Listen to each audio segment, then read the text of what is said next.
Welcome back. Many people are still rebuilding following the devastating KwaZulu-Natal floods, but some remain stuck in community halls for over a month now.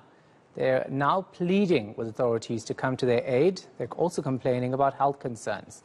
Lethiwe Mdluli is following the story for us. She joins us now live. So Lethiwe, you've actually managed to revisit some residents who lost everything during the floods. What are they telling you?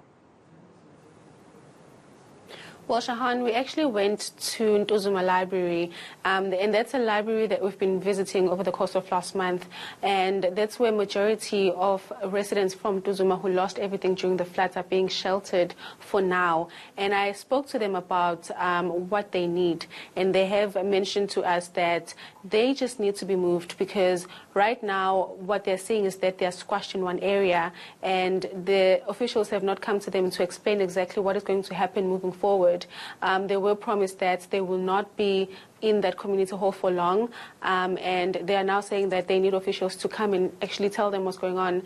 They also raised issues with health issues, saying that there's COVID-19. A lot of people who are at the hall are sick. They do not know whether they have COVID-19 or not, and there's children there, there's pregnant people there, so it's a whole mess, and they are asking for officials to come by. I spoke to an elderly lady who's 65 years old, and this is what she had to say. Ngicela uje noma kuthiwa ikuphi laba ngihlaba ngise khona waphela ingane ihlele emzini abantu kumanje angina stove anginalutho kuphelele nje njoba ngela. What's government saying? Have you actually managed to get a response to these concerns? I have spoken to the MEC for Human Settlements here in the province, Jomo Sbiya, and when I visited the MEC, he did say that they have been struggling with finding land to build these temporary housing shelters for those victims. He is saying that another issue that they've dealt with is ratepayer associations refusing the Human Settlements Department building near where their homes are located. They're saying that they do not want those temporary shelters in their backyards.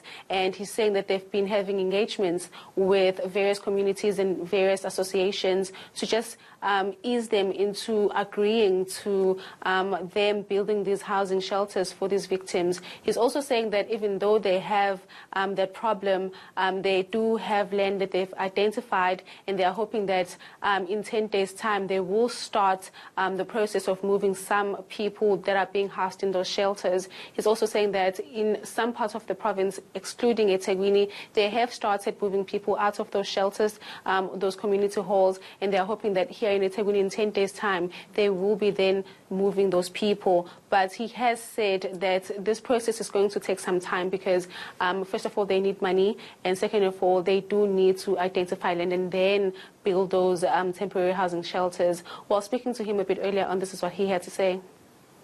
Some people will need to relocate, that's a fact, because even in the areas that they've built, it's in the steep areas, it's along the river banks where the railway line is passing as well.